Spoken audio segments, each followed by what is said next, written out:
Continuando con la capacitación en preanalítica, hoy vamos a hablar sobre rotulación y criterios de rechazo de muestras.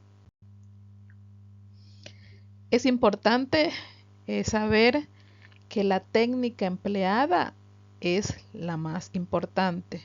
Es decir, no hagan caso cuando les dicen que tienen que rotular previamente todos los tubos de determinado grupo de pacientes y luego ir seleccionando la cantidad de tubos ya rotulados y luego eh, realizar la extracción sanguínea, porque esto se presta a confusiones, porque puede que en lugar de tomar el tubo rotulado del paciente que le vas a realizar la extracción, tomes el tubo del paciente de al lado. Entonces, ¿qué es lo que siempre les digo? Muestra tomada, muestra rotulada, por favor, ¿sí? Es obligatorio, y el protocolo que dice que siempre se requiere de doble rotulación. La primera rotulación es la que va en el contenedor primario, que es la que ustedes realizan en el piso o en el lugar de la extracción. Y el rotulado secundario, que es un código QR mucho más completo, que se realiza en el laboratorio una vez realizada la recepción de muestra. ¿Qué datos debo escribir en la rotulación primaria o en el tubo primario? Deben ir los nombres y apellidos completos del paciente, el número de identificación, la fecha de toma de muestra y la hora de toma de muestra. Y el rotulado secundario debe ser colocado en el laboratorio de forma correcta, la etiqueta, sin arrugas, sin dobleces, sin borrones, sin romper, ni fusionar, como es lo habitual cuando llegan los tubos de neonatología, que son pequeños, fusionar un solo código QR con distinta cantidad de tubos. Es una etiqueta para cada tubo o un código QR para cada tubo.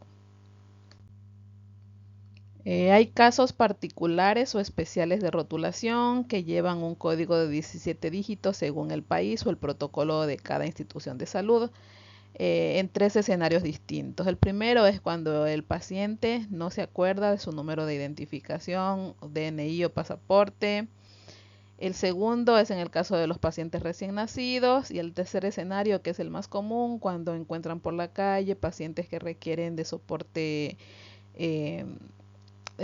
de salud o de soporte urgente o emergente sanitario, pero estos pacientes están inconscientes o son pacientes que tienen alteraciones mentales o están inconscientes en ese momento, entre otras características.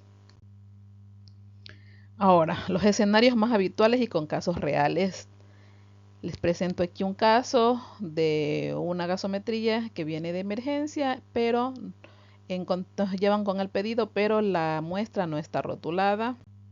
El siguiente caso es el caso de la confusión de un médico de emergencia con 2 muestras de gasometrías de pacientes críticos. Rotula mal el número de identificación y no va acorde con los nombres rotulados de los pacientes. Este es otro escenario de ginecología. Bajan estas muestras al laboratorio clínico, pero ninguna constaba con identificación de paciente, ni nombres, ni número de identidad. Este es un caso de un laboratorio que nos deriva muestras. Por suerte ese día solo llegaron 2 muestras de ese laboratorio, de ese hospital en particular, en el cual se confundieron, estaban bien rotuladas las muestras, por lo tanto se reciben las muestras, pero al momento del procesamiento, después de la analítica, nos damos cuenta antes de la validación que uno de los pacientes estaba con valores de creatinina normales y el día anterior anormales, y mientras que en el otro paciente estaban los resultados también cambiados. Por lo tanto, pudimos dar la alarma de una forma oportuna a este hospital que nos refiere para que nos envíen las nuevas muestras, porque se sospechaba en que las muestras estaban cambiadas de pacientes, no eran los pacientes correspondientes.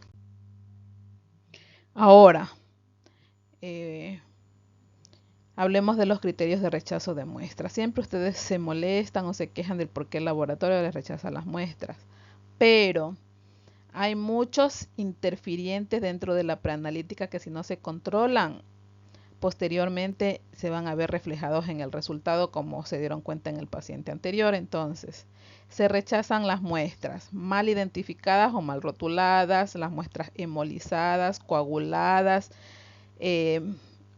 muestras sin relación anticoagulante-sangre, como es en el caso del tubo tapa celeste que ya les explicaré en la siguiente charla, muestras en recipientes o contenedores inadecuados y cuando las muestras sobrepasan el tiempo de estar en, los en el contenedor o en el almacenamiento temporal, que este tiempo máximo es de 1 hora.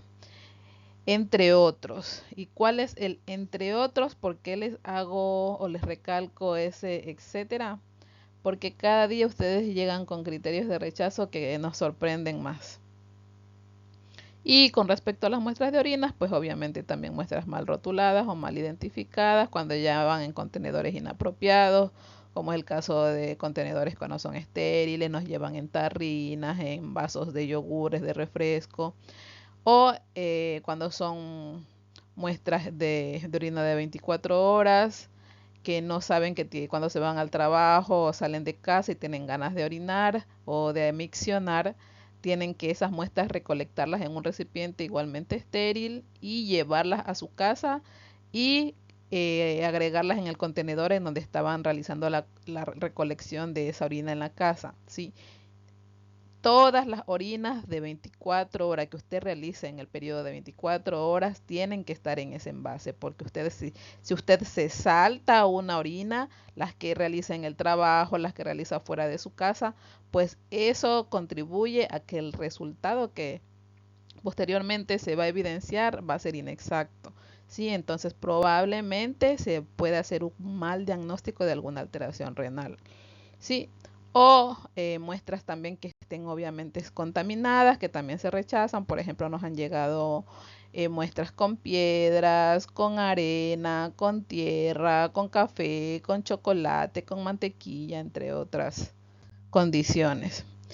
Miren, aquí es un rechazo de una muestra. Siempre que nacen gemelos, en laboratorio tenemos mucho miedo y mucho terror recibir este tipo de muestras. ¿Por qué? Porque se suelen confundir, ¿sí? Realizan lo que yo les recomiendo que no hagan. Suelen rotular primero y luego tomar la muestra. Cuando les digo, siempre tomen la muestra y rotulen después, porque eso es lo que a ustedes les garantiza que esa muestra es de ese paciente. ¿Sí? Entonces aquí, por ejemplo, obviamente se equivocaron. En el contenedor primario nos colocan gemelo 1 y luego le forran de una cinta que dice gemelo 2 y así con el otro gemelo. Entonces ese tipo de muestra no se puede procesar. Aquí es el caso evidente también de la neonatología. Nos envían unos tubos que primero no tenemos en este hospital. Para neonatología no disponemos de estos tubos. Sí, ni tampoco procesamos con este tipo de tubos en el hospital porque estos tubos tapa roja sin aditivo, sin gel separador, suelen producir demasiada fibrina y hay que estar quitando la fibrina y reprocesando nuevamente múltiples veces porque conlleva a resultados imprecisos. Entonces aquí vemos evidentemente un tubo que no es de nuestra institución y al revisar la fecha de caducidad pues había vencido mucho antes de la generación tampoco de la solicitud, entonces se rechaza. Aquí este es el caso más habitual, que siempre llenan mal las solicitudes de laboratorio. Cuando son hospitales que ya tienen sistemas informáticos, pues lógicamente este problema no sucede, ¿sí? Pero en hospitales con bajos recursos o que aún no tienen un sistema propio, se realiza el llenado de pedidos de solicitudes físicas. Entonces aquí deben constar los datos verídicos del paciente. Entonces yo no puedo colocar los nombres y apellidos de un paciente y que los números de identidad sean otros. Entonces todo esto se rechaza.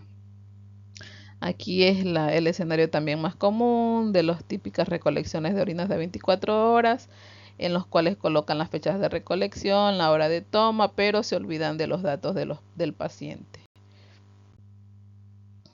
Esta es una muestra en contenedor inapropiado. Nos llevan muestra no solo en la mano, sino que extraen, que es lo más habitual que suelen hacer los médicos, tanto en quirófano, en UCI, en emergencia. Bañar jeringuillas que no son dispensadas por el laboratorio para realizar gasometrías, ¿sí?